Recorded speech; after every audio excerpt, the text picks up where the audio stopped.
Hi, everyone. Welcome to ElCo Chats. My name is Julieta, and ElCo Chats is a regular podcast where we feature El Camino College students, graduates, staff, faculty, managers, and we talk about all things El Camino College. Today, I get to chat with Roshumba, who is a recent graduate here at El Camino College. Welcome. Hi, thank you so much for having me on the podcast. Of course. Thank you for being here. I know you have a lot to share with us, Yes. and we want to hear your story Yes. and your experience at El Camino College, especially being a recent graduate. So let's get right to it. Okay. To start, tell us a little bit about yourself. Hi, my name is Roshumba Mason. I'm a Los Angeles native. I'm a friend. I'm a daughter. I'm a sister. I'm an aunt. I'm a mother. So I hold a lot of titles, and I wear a lot of hats. I'm also a student parent. Yes. Thank you. And those titles definitely do shape your experience here at El Camino College. How did your journey at El Camino start?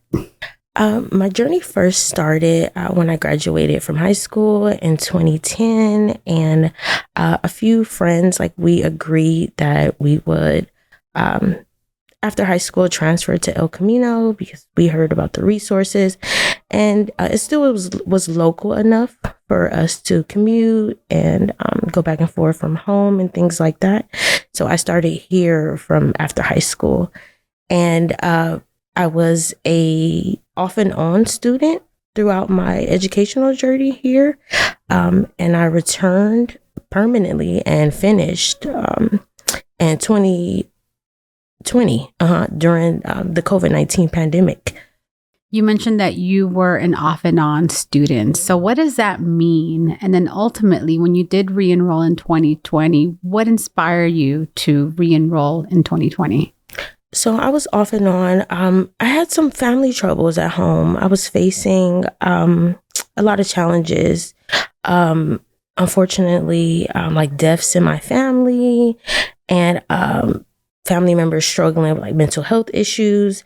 And being a recent high school graduate, I didn't understand. I was still a teen, but I had a lot of responsibility. So my last day of school at El Camino became my first day of work because I had to stop going to school and I had to work and to help my family. Well, we're glad you're back. And then the inspiration for 2020, how was that? And how was it when you first re-enrolled?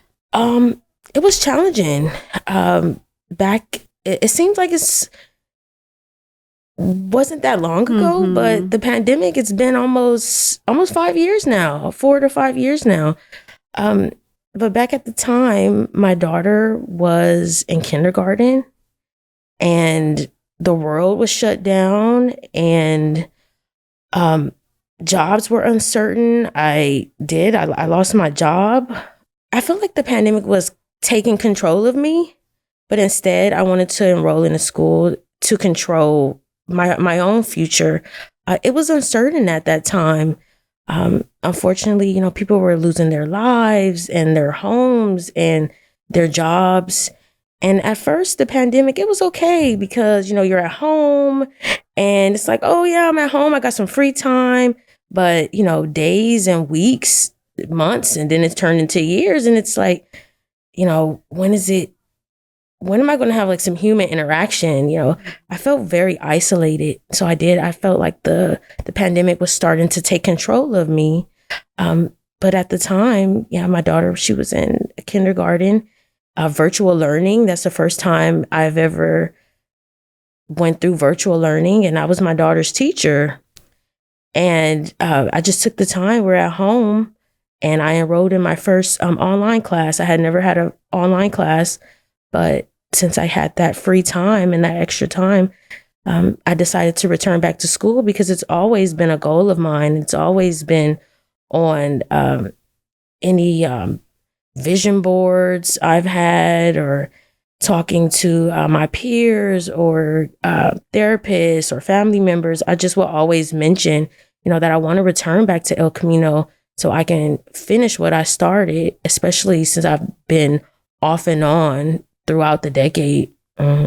That's a tough decision, especially knowing that when you first enrolled in 2010 to re-enrolling in 2020, that learning experience was so different from in-person to the virtual, and now you have a daughter. So what else was different for you that got you to you met the goal, you're recently graduate of El Camino College? What else was happening that helped to get you to your goal? I have to shed light that in the past, I was a struggling student. I struggled with my academics. I wasn't doing well. And when I returned back, I actually was on academic probation.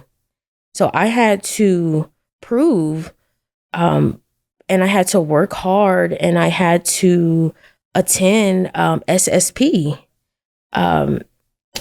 program and meet with counselors. I had to write essays. Yeah, and I had to go through the workshops that were needed for me to get off academic probation. Then I also had to do well, in my online class that I enrolled in. So, my return back, it wasn't just enrolling back. Yeah, I had some challenges that I had to straighten out and fix from my past fails and struggles as a student. And like, they didn't go away. Like, they stay with you. You have to correct them, especially if you want to go forward. So returning and being older and being more mature, more wise, and having more life experience, and it definitely contributed to me being a successful student and me really taking my academics seriously, and my grades seriously. Mm-hmm. You definitely persisted, and that persistence is paying off. You mentioned the SSP workshops, which is our student success programs.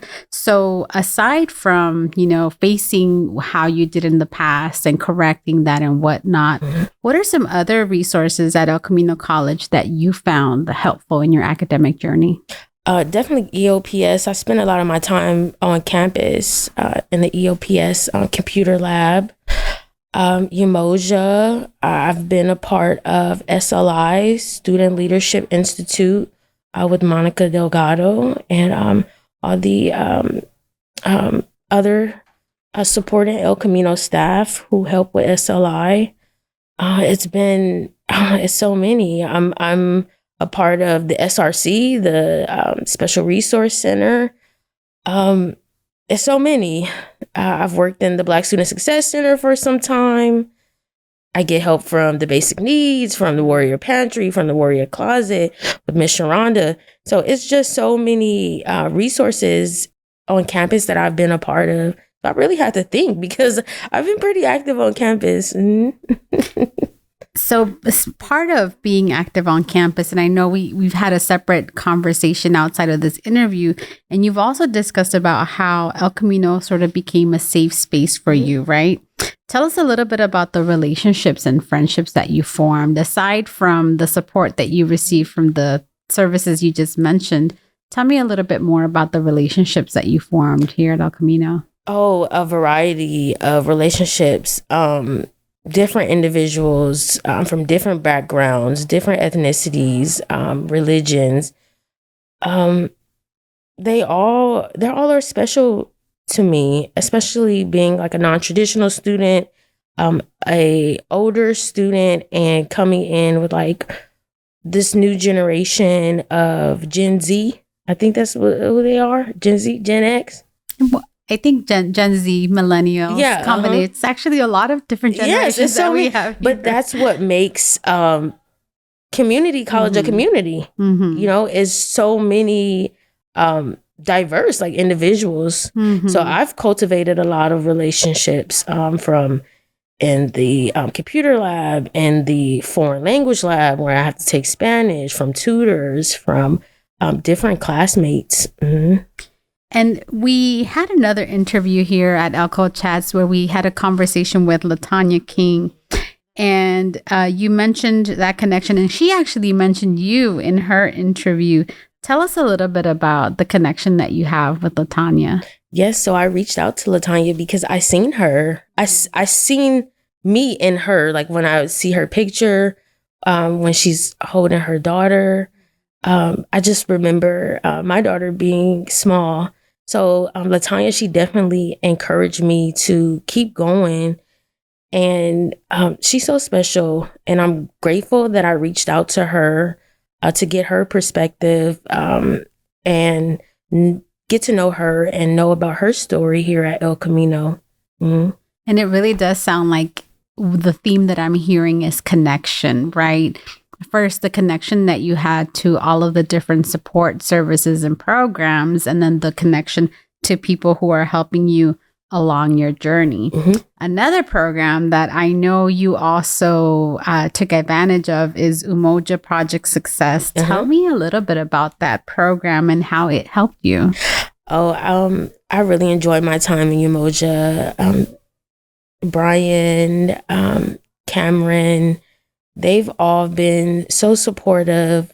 Without Umoja, I would have never been able to visit historical Black colleges and go on HBCU tours and different tours of different college campuses, different resources, information for different scholarships. Umoja definitely helped to build my confidence and my strength here as an African-American student here on campus. Mm-hmm. And through the Umoja Project Success program, there's also a mentorship component. Yes. Tell me a little bit about that, about your mentor and having that relationship. Okay, so I was assigned a Madabla, which is a mentor. And my mentor happens to be President Brenda Timms. Mm-hmm. How's that? Oh, it's great. I love Dr. Timms. Hi, Dr. Timms. Will she hear this? That's awesome.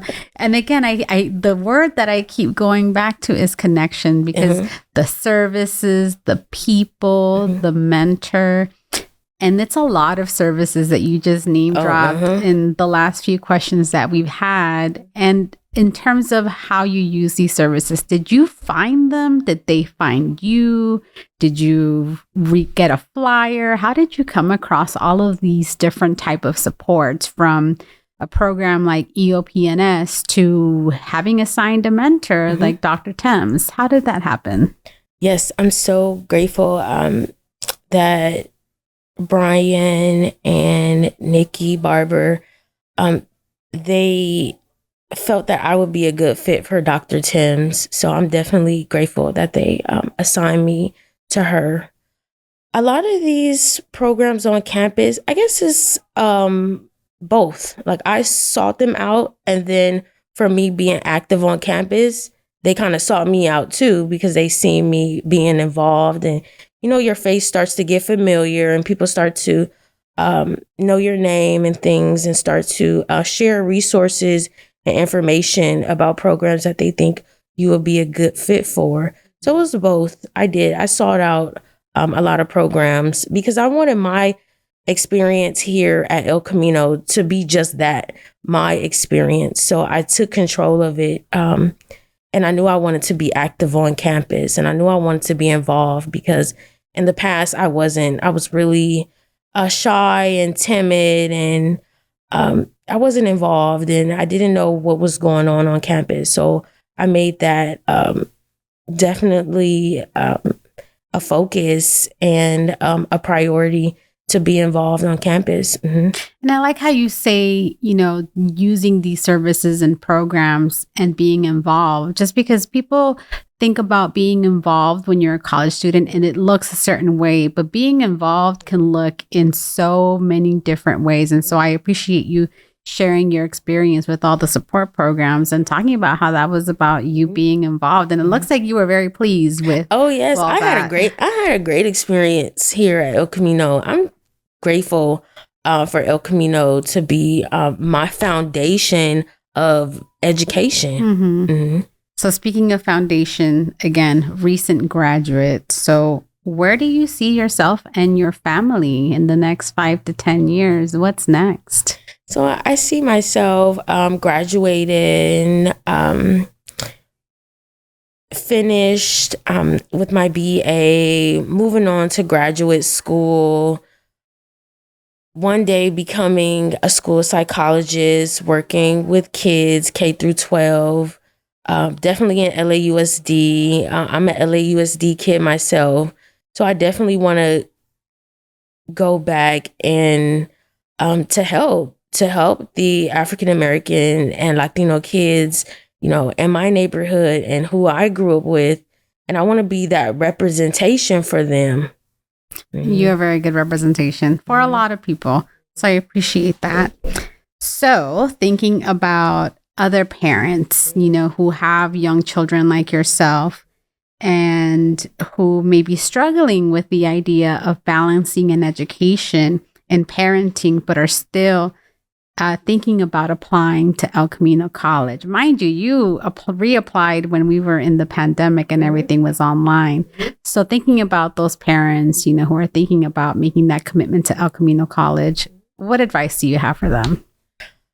I say to take things one step at a time. Maybe write down your goals.